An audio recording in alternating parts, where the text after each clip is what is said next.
What up, everybody? Just wanted to say a big thank you to everybody who's supported Lockdown Universe for the past 3 years. I really appreciate you. And if you've been thinking about a way to support, but you didn't have $1.99 to support for each month, that is okay. If you want to just buy me a coffee, there's an option for you to just buy me a coffee inside the description of each episode moving forward. So just highlight that, put it in your browser. You can go right there and buy me a coffee or two or three. I like coffee. Who doesn't? And I would really appreciate it. And it would keep me awake enough to make more podcasts for you guys. So I would appreciate that. And just wanted to let you know. Thanks for that. And thanks for supporting the podcast. Let's get to the show.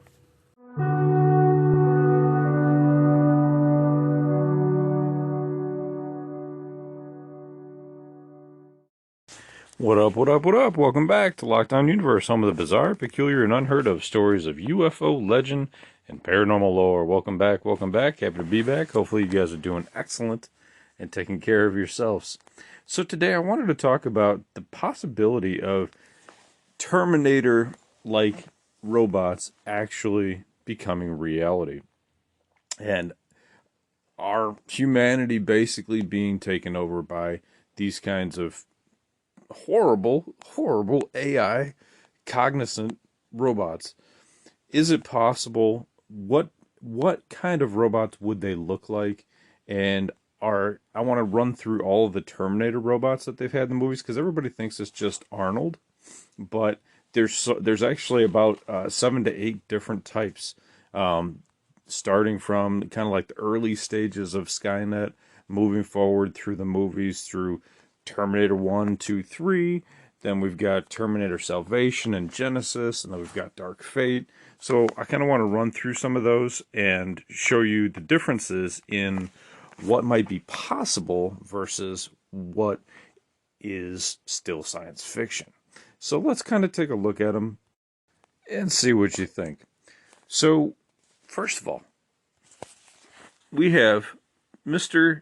Terminator, the original, that is not Arnold, actually, even though he's in the first movie, but one of the original Terminators that they had come up with in the early days of Skynet makes its appearance in Terminator 3 as well as Terminator Salvation. It's a Series 1 T1, okay? So, T1. This is that big, hulking, multi-cannon, multi-wheeled tank-looking Terminator that was in T3. So it's a Series 1. It was built to clear battlefields of human troops with 250 caliber miniguns. So basically those rotating guns that just plows through anything that's in its path. Amazing tech. That would be amazing to have on a tank too. But yeah, I mean they've got like what 150 cal shells on there on tanks, but yeah, the 50 caliber miniguns, man, that'll clear a nice path. That'll take down trees and everything.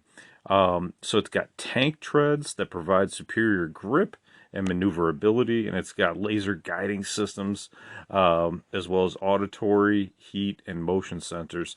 Now, you would remember John Connor running away with Claire Danes.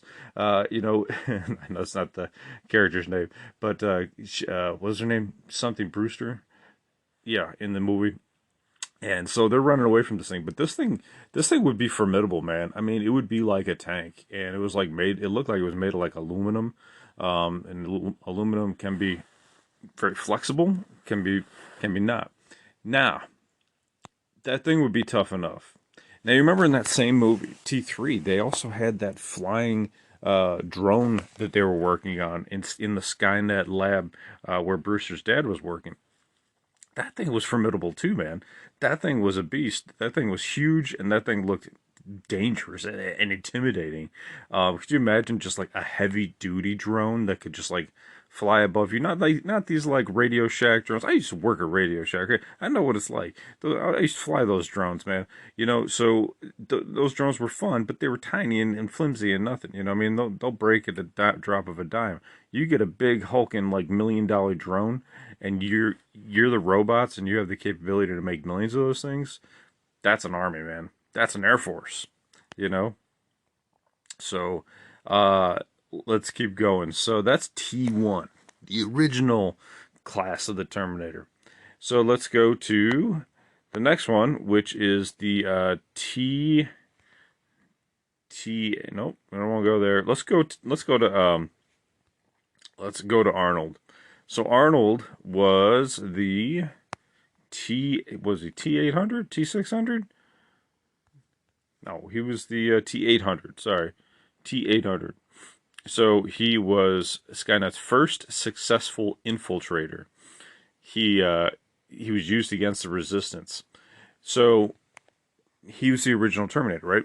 Arnold, originally, there's been so many movies, but originally in the first one, he's sent back to kill John Connor. Okay, and it's Kyle Reese that stops the original Terminator, or well, tries to anyway. So we have the T 800, the T 850s in the same class. They're an infiltrator class. So you kind of have two different classes here. You have an infiltrator class, and you kind of have like this warrior class, like in the Rev 9s of the later Terminator series in Dark Fate. So some of them are meant to infiltrate. They're meant to blend in. They're meant to look human, and some of them don't care if you know that they're human or not. They're out there to kill, right? They'll look human, but they don't necessarily have to stay human. They they they'll transform into anything to get you. So this T 800 basically it had a an advanced human psychology program as well as a power cell that would allow it to live for 120 years. The features were hyperalloy covered with human tissue. So basically, it had an endoskeleton inside that was basically made of a hyperalloy metal, but it wasn't able to flex or wasn't able to manipulate itself or change itself at all. That was a T2 thing. It was T 1000, Mr. Robert Patrick. So going back to the T 800s and 850s, it had a heads-up display to perform internal checks, so it could check itself. So it's kind of like the first MS DOS, you know what I mean, of Terminators. But then you get to the T 1000, and that thing's a beast. That thing was made of what they call mimetic polyalloyed liquid metal made with molecular memory. Now that's what MIT and these other high Ivy League colleges are working on and have already created. They've already created nanobots, nanometals with memory so that they can go into your body, fix certain things, and get you healthy again. They have these small nanobots. They already have it. We already have the technology. So is it capable for us to create a T 1000? Probably not yet that we know of, but is it that far off into the future? No, it's not that far off into the future. We could definitely create a T 1000, probably easier than we could create a T 800. So the T 800, they basically already have something similar to that with Boston Dynamics. You just type that into YouTube, you're going to see basically like a Terminator style robot that can basically do all the gymnastics that an Olympic athlete can do.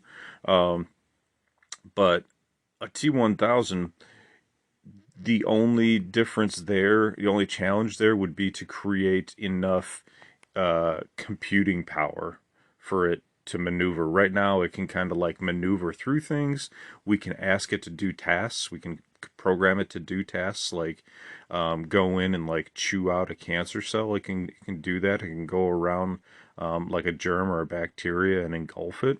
So we have that tech. So I mean, it's amazing how far we've come from 1992 with Terminator 2 to now 2023, and we have the tech that's in its baby infancy to almost create a T 1000.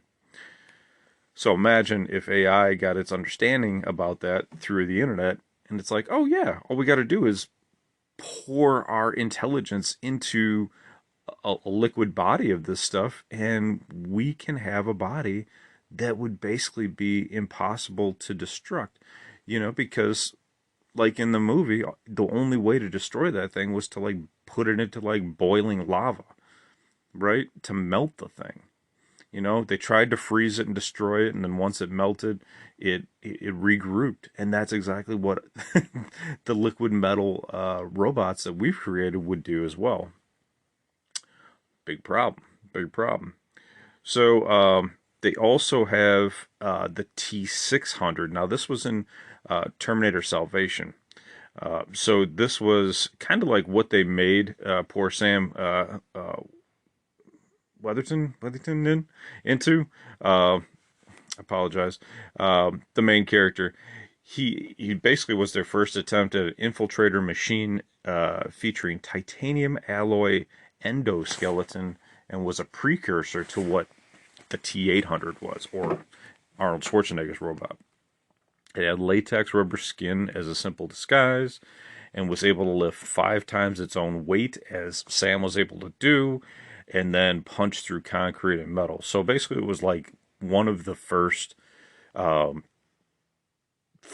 T-800s, but it was called the T-600. Then we get to like Terminator 3. Pretty interesting. So Terminator 3, it took a new spin on the T-1000. The T-1000, let's go back to that real quick. We kind of skipped over the T. Well, we did do the T-1000. Basically, it was able to fashion solid weapons out of its limbs. That's the part I forgot. So it was able to fashion solid items like a big knife or a hammer or something like that, but it couldn't like shoot a projectile at you. It didn't have projectiles within it. It couldn't shoot like pieces of itself off at you, which would have been kind of cool, but they didn't do that. I think because they wanted to save that for T3. So in T3 they had a model called the TX.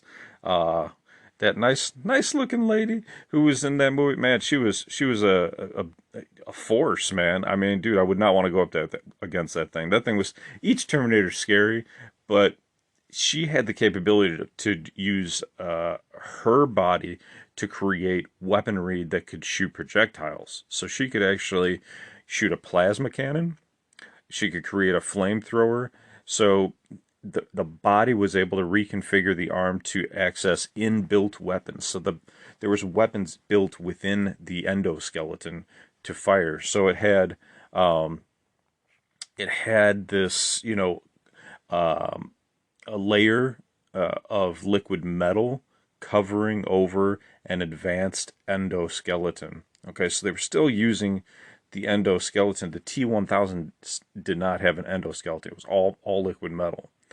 So they wanted to have the capability for actual projectile weapons. And the only way to do that at that point for Skynet was to create a TX. So this thing was formidable, man. It definitely had Arnold and John Connor and Brewster on the run. So yeah, I mean, definitely formidable, man. I mean, this thing was slamming Arnold into through bathroom stalls and toilets and sinks and all this kind of stuff, and it was shooting things out. But if you watch that movie, you did notice that her flamethrower got damaged, and once that got damaged, like her primary weapon got damaged, she had to resort to other ways of trying to kill John Connor. So there was some flaws there. The T-1000 basically could go through anything, could melt through anything, was pretty difficult to destroy, but they found limitations on it, so they wanted to create something different. The T-3000 appeared in Terminator Genesis. Now, this was created by infecting humans with nanorobots, completely rewriting the genetic coding. The leader of the resistance, John Connor, actually became a T-3000. That's interesting.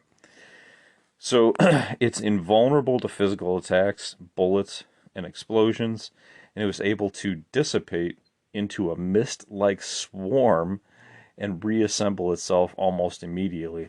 Now, now that is not an endoskeleton, right?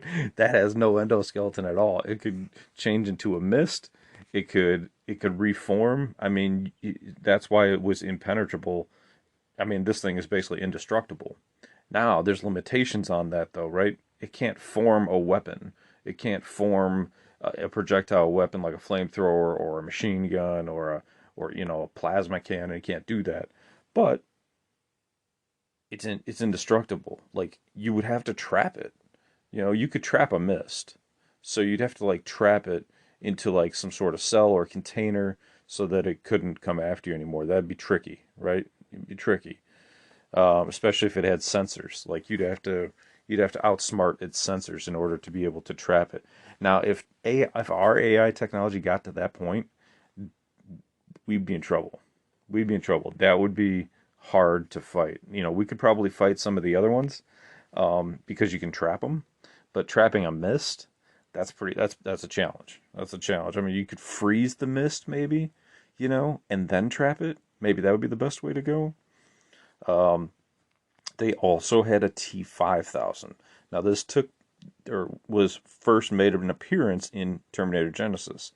It was also known as Alex. The T-5000 is a humanoid host and the personification of the Skynet network. This is the way that Skynet basically put its intelligence into a real physical body. It was able to infect humans with nanorobots and was the most advanced Terminator ever created, and it was undetectable as a robot.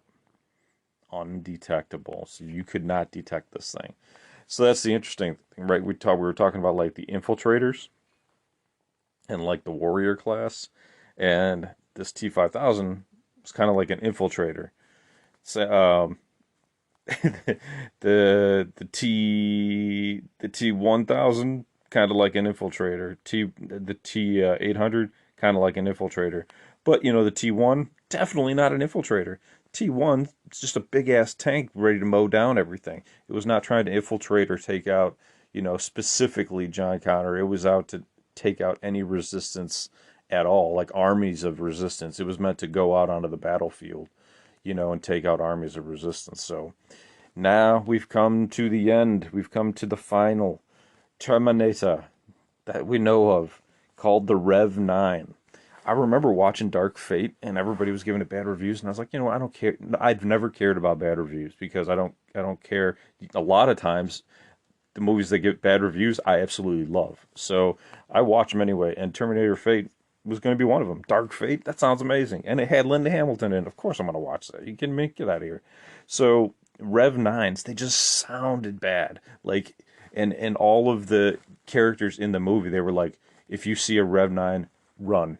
You're probably not going to make it anyway, but just run, because you can't fight these things because they have an endoskeleton and a metal skeleton, liquid metal exoskeleton, or I shouldn't say exoskeleton, but skin, and they can separate and become two completely separate entities that can come after you. So basically, it's a two-in-one. So its appearance was in Terminator Dark Fate. Called a Rev 9. It was the latest cyborg to join the family.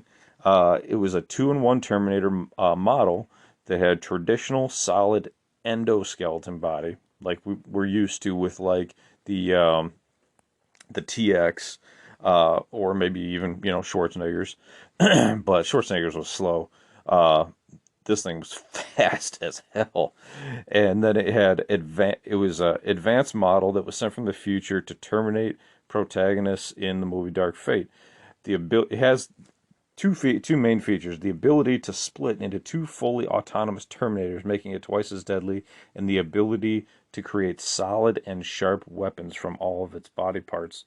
So I remember that amazing scene with Linda Hamilton on the highway as she's trying to protect the protagonist, and she pulls out the freaking bazooka and you know, the RPG, and just shoots this thing and blasts the hell out of it.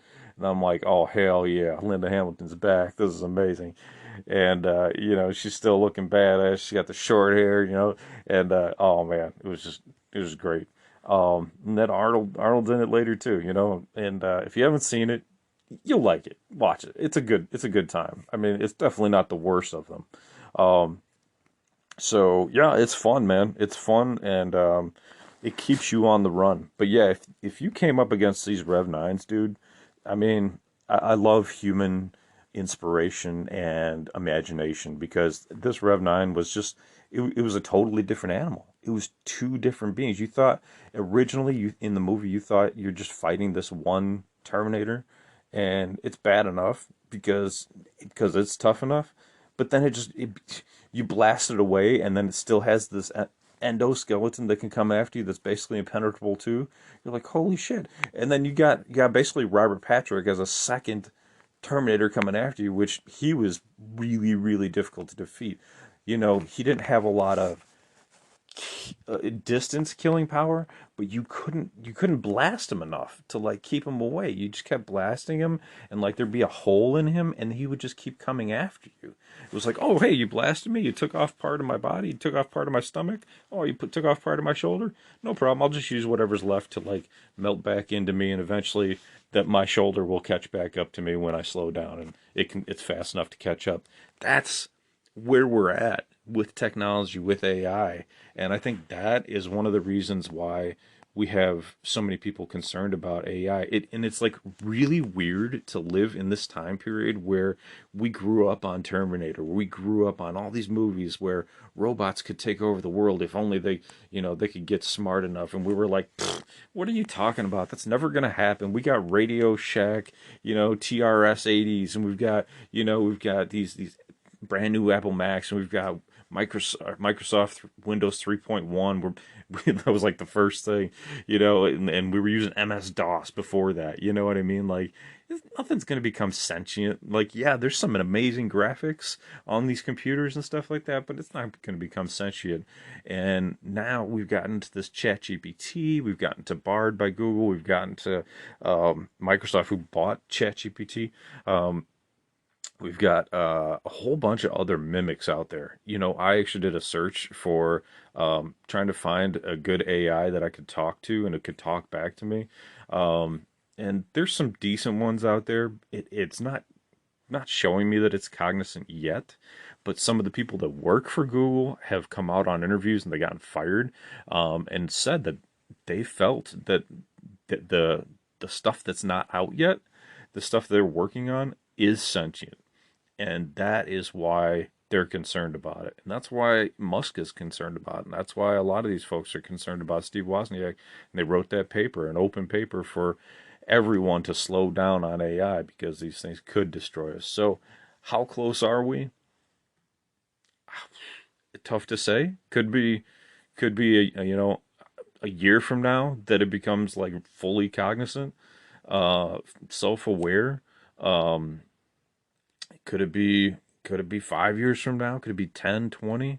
Well, I gotta tell you, you're probably holding a phone in your hand that has more technology than the Apollo 13 computers had on it. So if you think technology is that far off, advanced technology is that far off, you'd be mistaken. So don't make a mistake here.